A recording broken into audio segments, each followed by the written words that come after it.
Good morning. I hope कि आप सभी स्वस्थ होंगे, मस्त होंगे। हम लोग पढ़ रहे हैं क्लास 8 की एनसीईआरटी मैथ और चैप्टर है हमारा 5th, वर्ग और वर्गमूल, जैसे इंग्लिश में स्क्वायर एंड स्क्वायर रूट के नाम से जानते हैं। और इस चैप्टर के अंतर्गत हम लोग पढ़ रहे हैं प्रश्नावली 5.3, जिसमें हमने 1 से लेके 6 तक क्वेश्चन को डिस्कस कर लिया है। और आज के लेक्चर में हम जो क्वेश्चन शेष रह गया था उन्हीं क्वेश्चन को डिस्कस करने वाले हैं। तो आइए हम क्लास की शुरुआत करते हैं।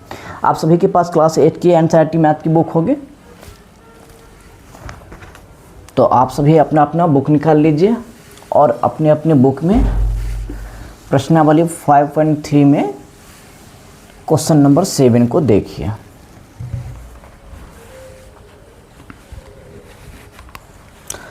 उससे पहले हम लोग जान लेते हैं कि हम लोग क्या पढ़ते हैं। हम लोग पढ़ते हैं एनसीईआरटी मैथ। चलिए देखिए, मार्कर चेंज करना पड़ेगा। हम लोग पढ़ते हैं एनसीईआरटी मैथ्स और क्लास है 8th। चैप्टर हम लोग पढ़ रहे हैं, हम लोग चैप्टर पढ़ रहे हैं 5th। चैप्टर का नाम है वर्ग और वर्गमूल।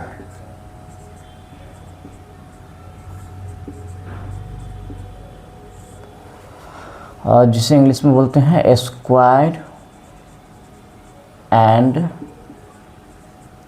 Square root.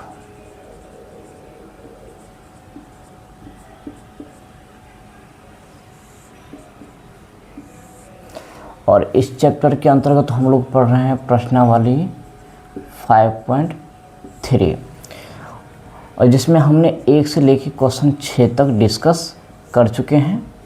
और इससे आगे जो क्वेश्चन शेष है उन्हीं क्वेश्चन को आज की क्लास में हम डिस्कस करने वाले हैं। तो आज का हमारा पहला प्रश्न होगा क्वेश्चन नंबर 7। तो आप सभी, आई होप आप लोग अपने अपने बुक में क्वेश्चन नंबर 7 को देख लिए होंगे कि क्वेश्चन नंबर 7 क्या कहता है। एक बार ध्यान से सुनिए तो क्या कहता है। कहता है कि एक विद्यालय में कक्षा 8 के सभी विद्यार्थियों ने प्रधानमंत्री राष्ट्रीय राहत कोष में 2004 से 1 रुपये दान में दिए।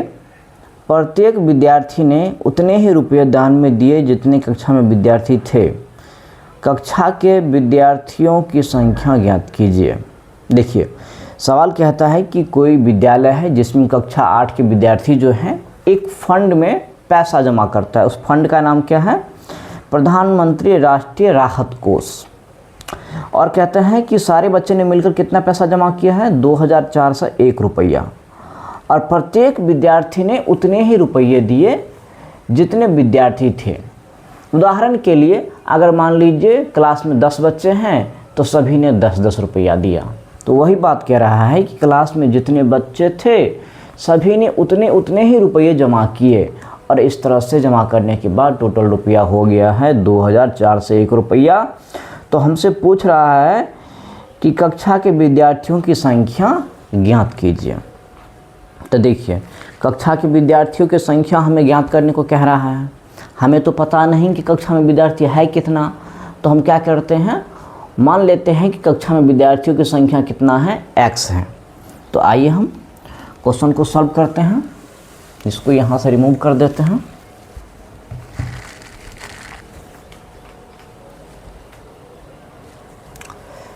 देखिए, हमें पता नहीं है कि कक्षा में विद्यार्थियों की संख्या है कितना। तो हम क्या करते हैं, मान लेते हैं, माना कि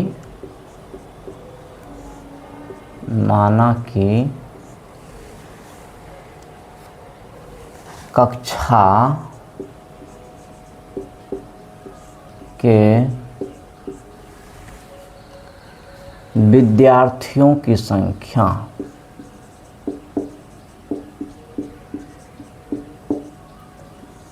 विद्यार्थियों की संख्या बराबर कितना? x है। हमने मान लिया, माना कि कक्षा के विद्यार्थियों की संख्या कितना है? x है। अब एक चीज़ बताइए आप लोग, हमने तो मान लिया है कि कक्षा में विद्यार्थियों की संख्या x है और सभी विद्यार्थी ने उतने ही पैसा जमा किए जितने विद्यार्थी हैं। इसका मतलब प्रत्येक विद्यार्थी ने भी कितने कितने पैसा जमा किए होंगे, x रुपया ही जमा किए होंगे। तो हम क्या लिखेंगे, तथा प्रत्येक विद्यार्थी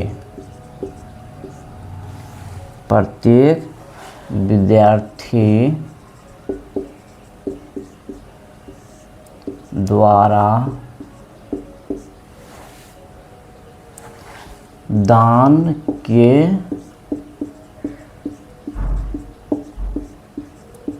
किए गए रुपया, वो भी कितना होगा, वो भी x रुपया होगा। क्यों होगा x रुपया, क्योंकि कह रहा है कि जितने विद्यार्थी हैं सभी ने उतने ही रुपया दिया है। तो हमने विद्यार्थी की संख्या x माना है, इसका मतलब प्रत्येक विद्यार्थी ने x रुपया जमा किया है। अब हम क्या लिखेंगे, प्रश्नानुसार या फिर प्रश्न से क्या लिखेंगे। एक चीज़ बताइए कि मान लीजिए कि प्रत्येक कलम का दाम है 3 रुपया और कलमों की संख्या मान लीजिए 4, तो टोटल रुपया जो आएगा वो कितना आएगा। तो आप लोग क्या कहेंगे कि प्रत्येक कलम का दाम है 3 रुपया और कलम की संख्या है 4 रुपया, तो इसका मतलब टोटल खर्चा क्या होगा। तो इसके लिए हम क्या करेंगे, दोनों को गुना कर देंगे, तो 3 चौके 12 होगा। ठीक वैसे ही बताइए कि विद्यार्थियों की संख्या है x और सभी ने x रुपया जमा किया है, यानी कि टोटल रुपया कितना होगा, विद्यार्थियों की संख्या x और प्रत्येक विद्यार्थी ने कितना पैसा जमा किया, वो भी x रुपया। तो टोटल रुपया कितना जमा हो गया, तो इसके लिए हमें दोनों को गुना करना पड़ेगा और दोनों को गुना करने पे जो इसका रिजल्ट है वो बुक में कितना दिया हुआ है, 2401 रुपया दिया हुआ है। ये चीज़ समझने वाली है कि विद्यार्थियों की संख्या है x और सभी विद्यार्थी ने x रुपया जमा किया, तो टोटल रुपया कितना होगा, x गुने x, और इसी की वैल्यू तो सवाल में दिया हुआ है 2401 रुपया। जैसे मैंने बताया कि कलम है, प्रत्येक कलम 3 रुपये और कलम की संख्या है 4, तो टोटल खर्चा कितना हुआ, 3 गुने 4 यानी कि 12। ठीक वैसे ही विद्यार्थियों की संख्या है x, प्रत्येक विद्यार्थी ने x रुपया जमा किया, यानी टोटल रुपया क्या होगा, x गुने x, और इसी की वैल्यू दिया हुआ है सवाल में कितना, 2401 रुपया। अब इसको हम क्या करेंगे, सॉल्व कर लेंगे।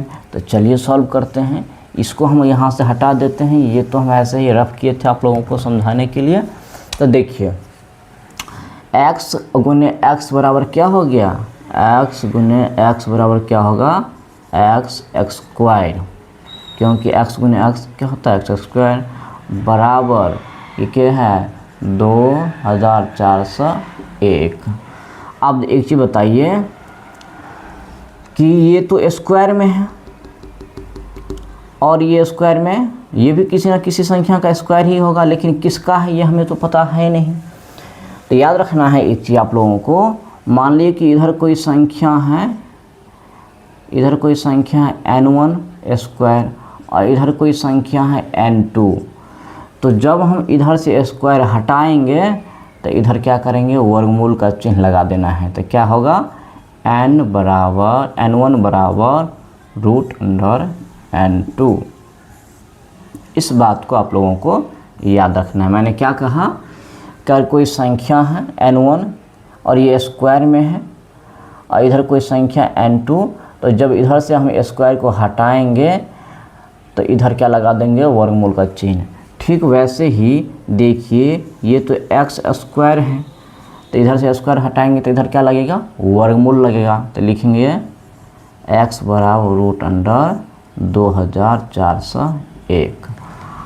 अब हमें क्या करना है, इसका वर्गमूल करना है। तो चलिए वर्गमूल करना तो आता ही होगा आप लोगों को। अभी तक हमने वर्गमूल करना सीखा है 2 तरीके से, एक तो बार बार घटाने की विधि द्वारा और एक हमने सीखा हुआ है अभाज्य गुणनखंड विधि द्वारा। तो चलिए इसको अभाज्य गुणनखंड विधि द्वारा कर लेते हैं। तो गुणनखंड विधि द्वारा जो इसको हम करेंगे वर्गमूल, तो सबसे पहले दिए गए संख्या का क्या करते हैं, गुणनखंड करते हैं। तो चलिए गुणनखंड कीजिए, कितना है 2401। अब इसका गुणनखंड कीजिए। चलिए गुणनखंड करेंगे तो किससे होगा, 2 से तो भाग नहीं लगेगा। क्यों नहीं लगेगा, क्योंकि इकाई स्थान पे 1 है। क्या 3 से भाग लगेगा बताइए तो, 2 4 6 7, 3 से भी नहीं होगा, 4 से भी नहीं, 5 से, 6 से नहीं, 7 से देखिए, 7 या 21 बचेगा, 3 पर 0, 7 चौका 18, 7 से भाग लग जाएगा। देखिए 7 या 21 बचेगा 3, और 3 पर 0 30, 7 चौका 28 बचेगा 2, और 2 पर 7 या 21, फिर 3 7 से भाग लगेगा। देखिए 7 चौका 28 बचेगा 6, 6 पर 3, 7 में 63, फिर 7 से भाग होगा, 7 7 49, फिर 7 एकम 7। तो देखिए जब इसका हम गुणनखंड किए तो क्या आ गया कि 7 कितना बार आया है, 4 बार आया है। तो 4 बार गुना में लिख देना है। उसके बाद क्या करते हैं, 2 का जोड़ा कर लेते हैं। तो हम क्या लिखेंगे, x बराबर 7 स्क्वायर गुने 7 स्क्वायर, और स्क्वायर में से 1 1 बाहर कर लेंगे। तो क्या होगा, x बराबर 7 गुने 7, और उसके बाद वर्गमूल के चिन्ह को हटा देना है। तो x बराबर कितना आ गया, इसीलिए x बराबर 7 गुने 7 यानी कि 49। कितना आ गया, 49।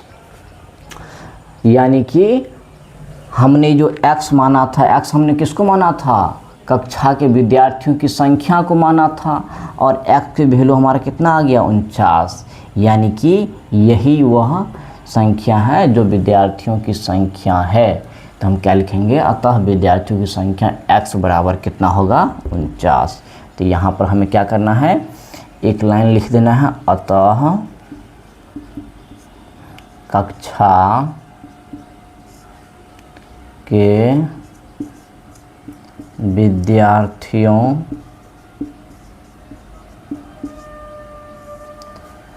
की संख्या x बराबर 49, और यही क्या हो गया हमारा आंसर। चलिए ये था हमारा क्वेश्चन नंबर 7। आई होप आप लोगों को समझ में आया होगा। तो चलिए इसको जल्दी जल्दी से नोट कर लीजिए, और हम चलते हैं अगले क्वेश्चन की ओर। अगला क्वेश्चन हमारा क्वेश्चन नंबर 8 है। वीडियो को पॉज करके स्क्रीनशॉट ले लीजिए आप लोग, और एक बार क्वेश्चन नंबर 8 को पढ़िए। तो देखिए क्वेश्चन नंबर 8 में क्या कहता है, एक बार ध्यान से सुनिए। तो कह रहा है कि एक बाग में 2025 पौधे इस प्रकार लगाए जाने हैं कि प्रत्येक पंक्ति में उतने ही पौधे हो जितनी पंक्तियों की संख्या हो। पंक्तियों की संख्या और प्रत्येक पंक्ति में पौधों की संख्या ज्ञात कीजिए। देखिए कह रहा है कि कोई एक बाग है, यानी बगीचा है, जिसको इंग्लिश में गार्डन कहते हैं। उसमें जो है 2025 पौधा लगाया जाना है, और कह रहे हैं कि पौधा कुछ इस प्रकार से लगाना है कि बगीचे में जितने पौधों की पंक्तियां होगी, यानी कि लाइन, उस बगीचे में उस पंक्ति में उतने ही पौधे होंगे। यानी कि मान लीजिए कि पौधे में बगीचे में 10 लाइन है, तो सभी लाइन में 10-10 पौधा होना चाहिए। इस प्रकार से लगाया जाना है। तो हमसे पूछ रहा है कि पंक्तियों की संख्या और प्रत्येक पंक्ति में पौधों की संख्या को ज्ञात कीजिए। देखिए ये भी सवाल, इस सवाल को भी सॉल्व करने का सेम यही अप्रोच रहने वाला है। चलिए आई होप इसको नोट कर लिए होंगे। तो इसको हम यहाँ से हटा देते हैं। हम चलते हैं क्वेश्चन नंबर 8 की तरफ।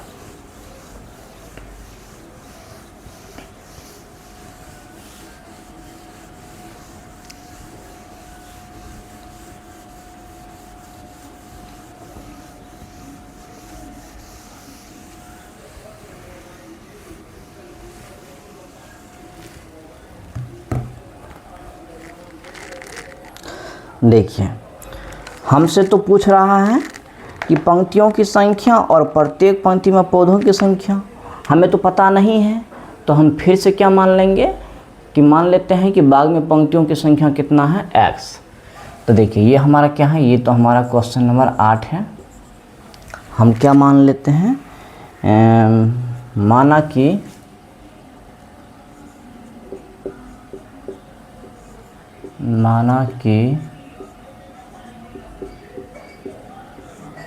बाग में पंक्तियों की संख्या, हमें तो पता नहीं है, तो हम मान लेते हैं कितना है, x है।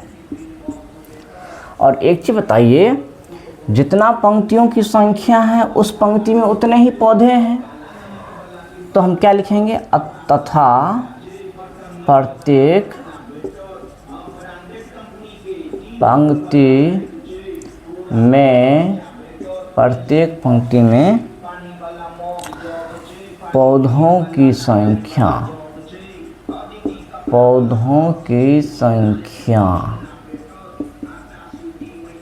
वो भी कितना होगा, वो भी होगा x ही, क्योंकि जितनी पंक्तियों की संख्या है उस पंक्ति में उतने ही पौधों की संख्या भी है, यानी कि उसकी भी संख्या, जिसकी संख्या हमने x माना है, इसकी भी संख्या कितना होगा, x होगा। अब प्रश्न से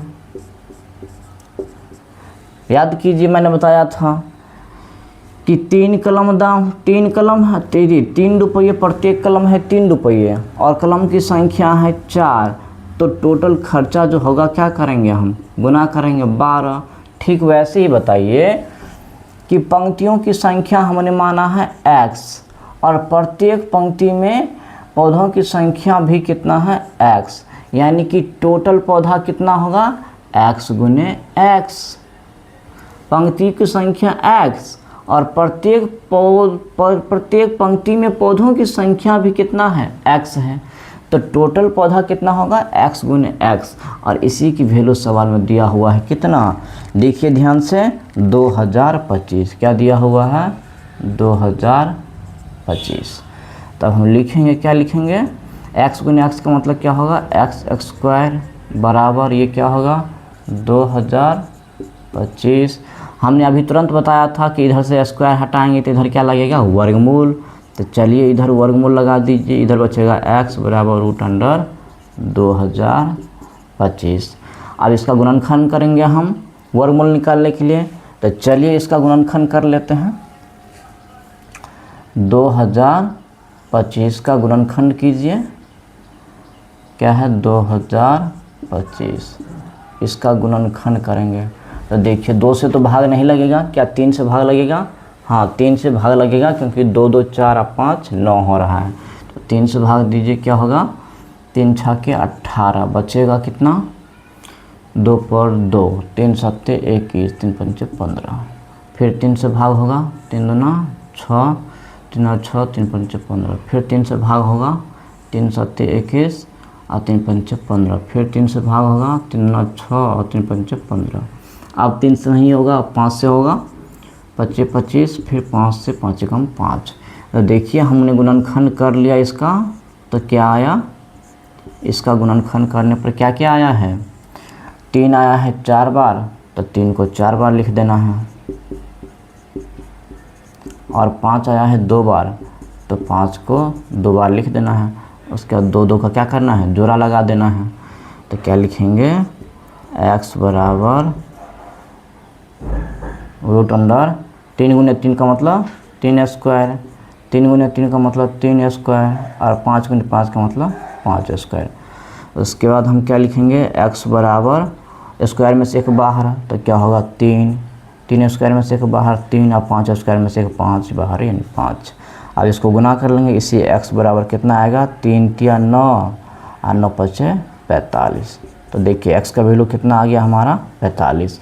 और x हमने क्या माना हुआ है, पंक्तियों की संख्या और प्रत्येक पंक्ति में पौधों की संख्या। तो देखिए x का वैल्यू हमारा आ गया है। तो अब हम अंत में एक लाइन लिख देंगे, क्या लिख देंगे, अतः बाग में किसको माने हैं, बाग में पंक्तियों भाग में पंक्तियों की संख्या बराबर x, और x बराबर कितना आया है 45। तो एक आंसर हमारा ये हो गया। और क्या बताना है, प्रत्येक पंक्ति में पौधों की संख्या ये भी बताना है, तथा प्रत्येक पंक्ति में पौधों की संख्या वो भी तो x है और इसकी भी वैल्यू कितना होगा 45। तो ये था हमारा क्वेश्चन नंबर 8। आई होप आप लोगों को समझ में आ गया होगा।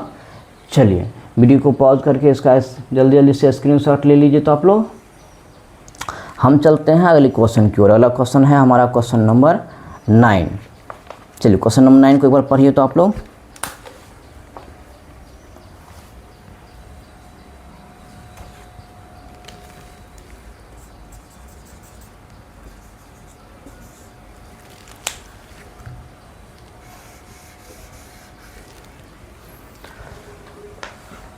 चलिए क्वेश्चन नंबर 9 को समझिए एक बार। देखिए क्या कहता है, वह सबसे छोटी वर्ग संख्या ज्ञात कीजिए जो 4, 9 और 10 प्रत्येक से विभाजित हो जाए। देखिए क्वेश्चन नंबर 9 में कहता है कि हमें छोटी से छोटी संख्या बताना है जिसको हम 4, 9, 10 यानी तीनों में से प्रत्येक से अगर हम भाग देंगे तो वो क्या हो जाएगा, विभाजित हो जाना चाहिए। तो ऐसी कौन सी संख्या है जिसको 4 से भाग देंगे तो भी विभाजित होगा, 9 से विभाग देंगे तो भी विभाजित होगा, और 10 से भाग देंगे तो भी विभाजित होगा। तो ऐसी संख्या हमें बताना है। तो आइए हम क्वेश्चन को सॉल्व करते हैं। इसको आई होप आप लोग नोट कर लिए होंगे, तो इसको हम यहाँ से हटा देते हैं।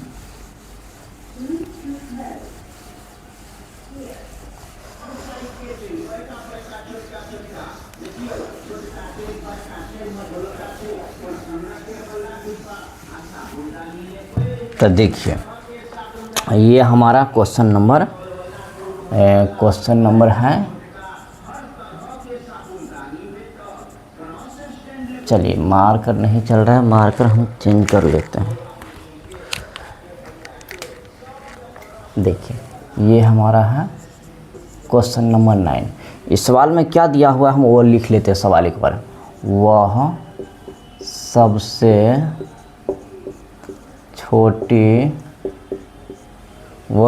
छोटी वर्ग संख्या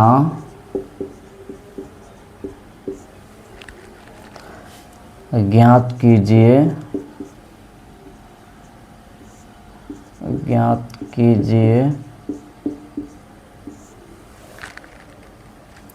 जो 4, 9 और 10 4, 9, 10 प्रत्येक से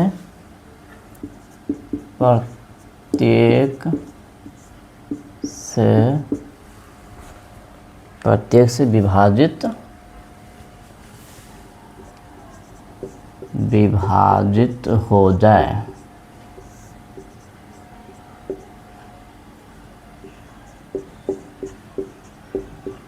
देखिए यही है हमारा क्वेश्चन नंबर 9। एक बार पढ़िए ध्यान से। क्या कहता है कि वह सबसे छोटी वर्ग संख्या ज्ञात कीजिए, वर्ग संख्या जिसको 4, 9, 10 प्रत्येक से क्या हो जाना चाहिए, विभाजित होना चाहिए। तो देखिए इसको सॉल्व करने का हमारा क्या अप्रोच रहता है। सबसे पहले हम क्या करेंगे, जो दिया गया संख्या है उसका हम क्या करेंगे, एलसीएम करेंगे। तो चलिए दिया गया संख्या हमारा क्या क्या है, 4 है, 9 है और 10 है। इसका एलसीएम निकालिए। तो एलसीएम तो निकालने आता ही होगा आप लोगों को। देखिए सबसे पहले 2 से भाग देंगे हम, 2 दूनी 4, 9 तो 9 में तो भाग नहीं होगा, 2 पंचे 10। और देखिए और किसी से भाग होगा क्या, और किसी से भाग नहीं होगा। तो फिर क्या करेंगे हम, गुना कर देंगे। तो क्या लिखेंगे, लॉस यानी कि एलसीएम बराबर ये वाला 2, यहाँ पे ये 2 गुने 9 और गुने 5। तो देखिए गुना करने पर कितना आएगा, देखिए 2 9 में 18, 18 है 180, यानी कि इसका एलसीएम कितना आएगा 180। अब हमें क्या करना है, ये जो हमारा एलसीएम आया है 180, इसका हम क्या करेंगे, गुणनखंड करेंगे। तो चलिए इसका गुणनखंड कीजिए 180 का। तो हम क्या लिखेंगे, गुणनखंड में सबसे पहले 2 से भाग देंगे, तो 2 से तो भाग लगेगा, 2 से भाग 2 में 18, फिर 2 से भाग होगा कितना होगा 45, फिर 2 से भाग देंगे कितना आएगा, 2 से भाग नहीं होगा, अब किससे होगा 3 से होगा। तो 3 से भाग दीजिए, 3 एकम 3, 3 पंचे 15, फिर 3 से भाग दीजिए कितना आएगा 3 पंचे 15, फिर 5 से भाग दीजिए 5 एकम 5। यानी कि देखिए जब हम 180 का गुणनखंड किए हैं तो क्या लिखेंगे, 180 बराबर क्या क्या आया है, 2 आया है 2 बार, 3 भी आया है 2 बार, और ये 5 आया है कितना बार, 1 बार। इसके बाद फिर क्या करेंगे, हम 2 2 का जोड़ा बना लेते हैं। तो चलिए 2 का 2 के साथ जोड़ा, 3 का 3 के साथ जोड़ा, और इस 5 का जोड़ा नहीं बन पाया क्योंकि ये 5 अकेले हैं, यानी कि यहाँ पर 1 5 की कमी है। अगर यहाँ पर 1 5 और होता तो इसका भी भला हो जाता, ये भी सिंगल से मिंगल हो जाता, लेकिन ये अकेले हैं, तो इसका मतलब यहाँ पर 1 5 की कमी है। तो इससे हमें ये पता चलता है कि अगर 1 5 से हम इसको गुना कर देंगे तो ये क्या बन जाएगा, एक पूर्ण वर्ग संख्या बन जाएगा, क्योंकि सभी का जोड़ा जोड़ा लग जाएगा, 2 का जोड़ा, 3 का जोड़ा, और 1 5 और आ जाएगा तो उस 5 का भी जोड़ा लग जाएगा। और जब सभी का जोड़ा लग जाएगा तब तो ये संख्या क्या बन जाएगा, एक पूर्ण वर्ग संख्या बन जाएगा। तो इसी बात को हम यहाँ पर समझा के लिखेंगे, क्या लिखेंगे, चूँकि संख्या कितना 180 के गुणनखंड में किसका जोड़ा नहीं है, 5 का जोड़ा नहीं है।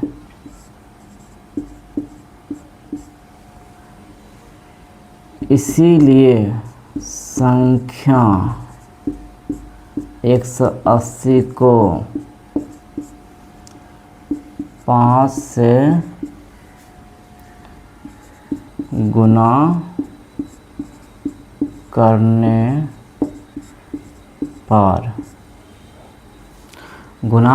पर एक पूर्ण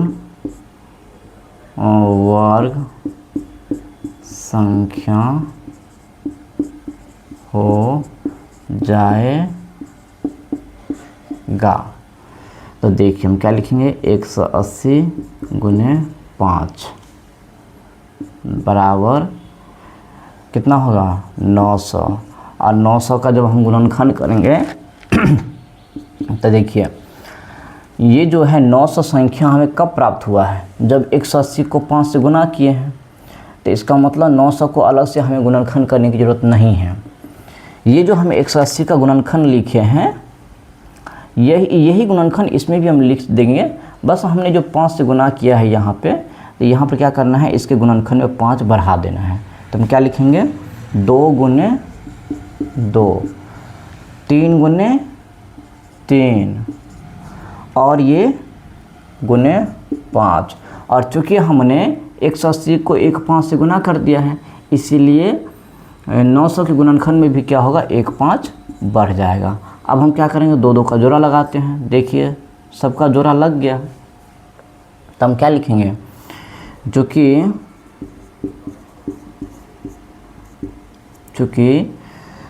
संख्या 900 के गुणनखंड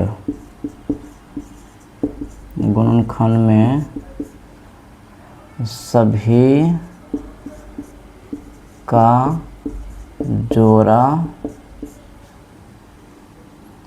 जोड़ा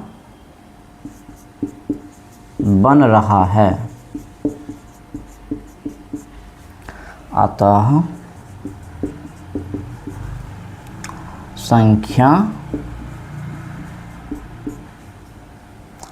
901 पूर्ण वर्ग संख्या है। अतः संख्या 901 पूर्ण वर्ग संख्या है। हाँ, जो 4, 9 तथा 10 प्रत्येक से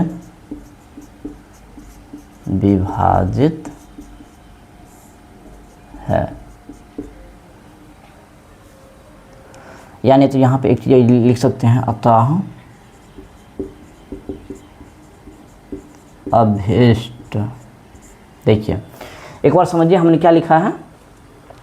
देखिए हमने 180 संख्या 180 का गुणनखंड निकाला, दिया या 5 का जोड़ा नहीं था, तो हमने इसी बात को लिखा है कि चूंकि संख्या 180 के गुणनखंड में 5 का जोड़ा नहीं है, इसीलिए संख्या 180 को 5 से गुना करने पर एक पूर्ण वर्ग संख्या बन जाएगा।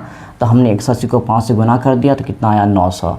और 900 का जब हम गुणनखंड किए हैं तो हमने इसको अलग से गुणनखंड करने की हमें ज़रूरत नहीं है, हमने इसी गुणनखंड की यहाँ पर लिख दिया है। और चूँकि हमने यहाँ पर 5 से गुना करने के बाद 900 प्राप्त किया है, तो क्या होगा, इस गुणनखंड में 1 5 बढ़ जाएगा। तो यहाँ पर इस गुणनखंड में हम देख पा रहे हैं कि सभी का 2 2 का जोड़ा लग गया है। इस चूँकि संख्या 900 के गुणनखंड में सभी का जोड़ा बन रहा है, अतः अभिष्ट संख्या 900 एक पूर्ण वर्ग संख्या है, जो 4, 9, 10 प्रत्येक से क्या होगा, विभाजित होगा। और यही हमारा क्या हुआ, इस सवाल का सॉल्यूशन। आई होप आप लोगों को समझ में आया होगा। ये हमारा था क्वेश्चन नंबर 9। चलिए इसको जल्दी जल्दी से नोट कर लीजिए। तो और इस प्रश्नावली में एक हमारा क्वेश्चन और है, क्वेश्चन नंबर 10, उस पर हम चलते हैं। एक बार क्वेश्चन नंबर 10 को पढ़िए आप लोग। क्वेश्चन नंबर 10 में कह रहा है कि वह सबसे छोटी वर्ग संख्या ज्ञात कीजिए जो प्रत्येक 8, 15, 20 से विभाजित हो जाए। देखिए ये सेम सवाल दिया हुआ है, बस क्या किया हुआ है, डेटा चेंज कर दिया हुआ है। तो चलिए हम चलते हैं क्वेश्चन नंबर 10 पे। आई होप आप लोग इसको नोट कर लिए होंगे।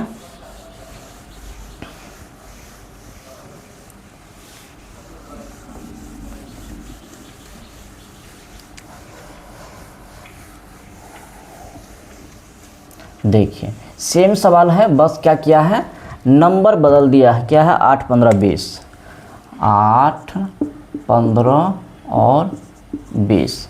देखिए ये सेम सवाल दिया हुआ है, ये है हमारा क्वेश्चन नंबर 10।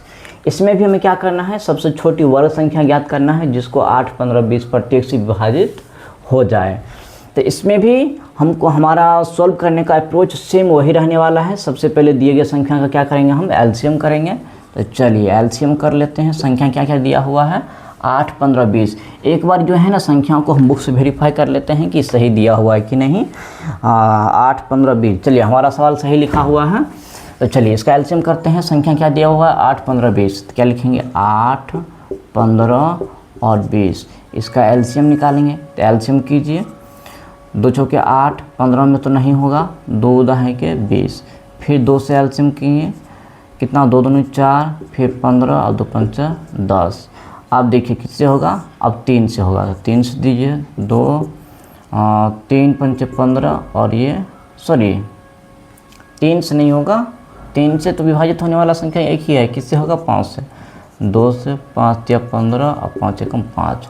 तो देखिए हमारा एलसीएम कितना आ गया, 2 गुने 2 गुने 5 गुने ये हमारा 2 और गुने ये हमारा 3। तो देखिए इसको हम गुना कर लेते हैं, 2 गुने 2 गुने 5 गुने 2 गुने 3। तो गुना कर लीजिए, देखिए क्या होगा, 2 दूनी 4, 4 तिया 12, 12 है 120।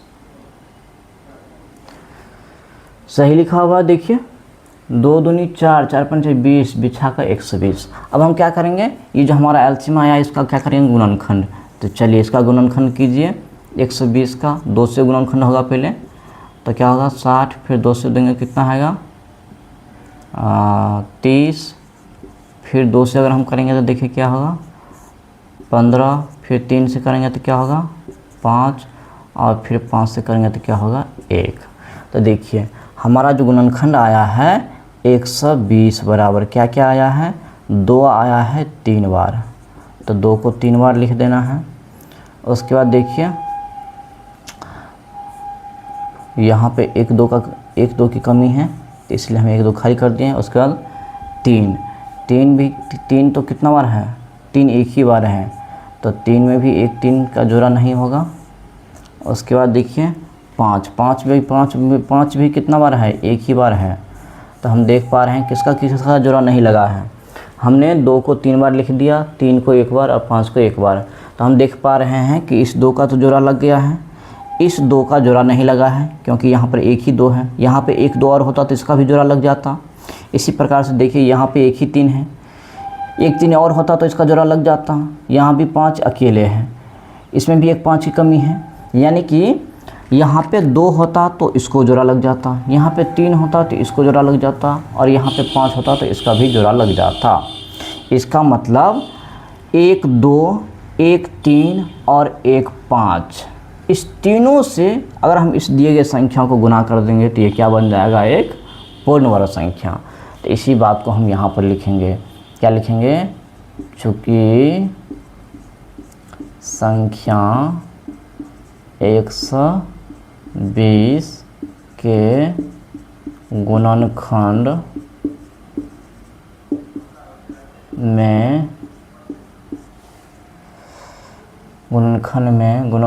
में संख्या क्या क्या है, 2 गुने डैश 3 गुने, चलिए घेरा हटा देते हैं, 2 गुने डैश गुने 3 गुने डैश गुने 5 गुने डैश का जोड़ा नहीं है, इसीलिए संख्या 120 को 1 2 1 3 और 1 5 से गुना करने पर क्या हो जाएगा, एक पूर्ण वर्ग संख्या बन जाएगा। देखिए मैंने क्या लिखा है, संख्या 120 को 1 2 1 3 और 1 5 से गुना करने पर एक पूर्ण वर्ग संख्या बन जाएगा। तो चलिए देखिए गुना कीजिए, तो देखिए क्या होगा, संख्या हमारा क्या है 120। इसको गुना करेंगे किससे, हम 2 3 5 से, तो लिखेंगे 2 गुने 3 गुने 5। तो देखिए गुना कर लीजिए, कितना होगा, देखिए 2 5 10 और 10 तिया 30 और 30 और 12 गुना करेंगे कितना होगा, 3600। तो देखिए गुना करने पर कितना आ गया, 3600। अब हमें क्या करना है, 36 का गुणनखंड करके देखना है कि जोड़ा लगता है या नहीं। तो देखिए इसको अलग से गुणनखंड करने की ज़रूरत नहीं है, यही गुणनखंड को यहाँ पर लिख देना है। बस इसके गुणनखंड में कौन कौन सी संख्या बढ़ जाएगा जिससे हमने गुना किया है वो बढ़ जाएगा। तो हम क्या लिखेंगे, देखिए 2 गुने फिर क्या है 2, और चूँकि हमने 1 2 से गुना कर दिया है तो यहाँ पे 1 2 और आ जाएगा। उसके बाद फिर क्या होगा, 3 गुने 3, और चूँकि हमने 1 3 से गुना कर दिया है तो यहाँ पे क्या होगा, डबल 3। उसके बाद यहाँ पर 1 5 है तो हम 1 5 लिख दिए, और 1 5 से हमने गुना कर दिया है तो ये यहाँ पर डबल 5 हो जाएगा। तो देखिए हम देख पा रहे हैं कि सभी का 2 2 का जोड़ा लग गया है। तो हम क्या लिखेंगे, चूँकि संख्या 3600 के गुणनखंड में प्रत्येक का जोड़ा बन रहा है, प्रत्येक का जोड़ा बन रहा है, अतः अभीष्ट अवशिष्ट संख्या कितना आया है हमारा 36। अवशिष्ट संख्या 36 एक क्या है, एक पूर्ण वर्ग संख्या है जो किससे 8, 15 तथा 20 प्रत्येक से विभाजित है। प्रत्येक से क्या है, प्रत्येक से विभाजित है। तो ये था हमारा क्वेश्चन नंबर 10। आई होप आप लोगों को समझ में आया होगा। और ये था हमारा प्रश्नावली 3। इसमें टोटल 1 से लेकर 10 तक क्वेश्चन दिया गया था और सारे क्वेश्चन को हमने बहुत अच्छे से सरल शब्दों में इत्मीनान से डिस्कस कर लिया है। मैंने पूरी कोशिश की है आप लोगों को समझाने का। आई होप आप लोगों को समझ में आया होगा, आप लोगों को बहुत कुछ सीखने को मिला होगा। आई होप कि आप लोगों को लेक्चर भी पसंद आया होगा, आप क्लास को एंजॉय किए होंगे। तो आज का क्लास हम यहीं तक रखेंगे और इस चैप्टर के अंतर्गत और भी कुछ चीज़ें दी गई हैं, उनको हम नेक्स्ट क्लास में डिस्कस करेंगे। तो हम मिलते हैं नेक्स्ट लेक्चर में। Have a good day, thank you.